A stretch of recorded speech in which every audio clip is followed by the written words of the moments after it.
मालेगाव नगर परिषद निवडणुकांचा बिगुल वाजला असून सर्वच ठिकाणी राजकीय धावपळ सुरू आहे। अनेकांनी प्रचाराला देखील सुरुवात केली असून काहींचा विजय निश्चित मानला जातोय। यामध्ये अग्रस्थानी नाव घेतलं जातं ते सटाणा नगर परिषद निवडणुकीचं। सटाणा नगर परिषदेचे नगराध्यक्षपद महिला राखीव आलं असून यामध्ये निष्ठावंत कुटुंबातील सदस्य असलेल्या, तरुण नेतृत्व, महिलांच्या समस्यांची जाण असलेल्या आणि शहराच्या विकासाचं स्वप्न बाळगणाऱ्या रुपाली कोठावदे यांचं नाव अग्रस्थानी आहे।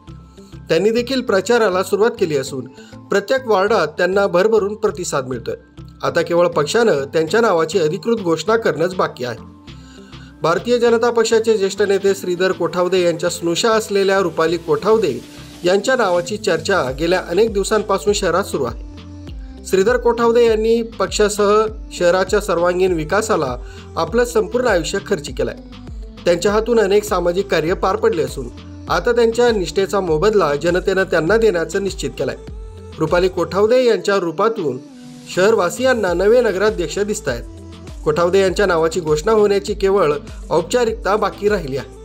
श्रीधर रामचंद्र कोठावदे यांनी घटनात्मकरित्या पक्षकार्य जनतेपर्यंत पोहोचवण्यासाठी अनेक वर्ष निष्ठेनं काम केलंय। त्यांच्या कर्तृत्ववान सूनबाई रुपाली कोठावदे या आज पक्षातील समर्पित, सुशिक्षित आणि जनतेच्या मनाशी नातं जोडलेल्या कार्यकर्त्या म्हणून ओळखल्या जातात। उच्च शिक्षण, उत्कृष्ट वक्तृत्व, समाजसेवेची आवड आणि महिलांच्या सक्षमीकरणासाठी असलेली बांधिलकी या त्यांच्या कार्याची ओळख आहे। सटाणा मर्चंट बँकेच्या माजी अध्यक्षा तसंच विद्यमान संचालिका म्हणून त्यांनी पारदर्शक आणि विकासाभिमुख नेतृत्व दाखवलंय। यशस्वी महिला बचत गटाच्या माध्यमातून असंख्य महिलांना स्वावलंबी बनवण्याचं कार्य त्यांनी यशस्वीपणे केलंय।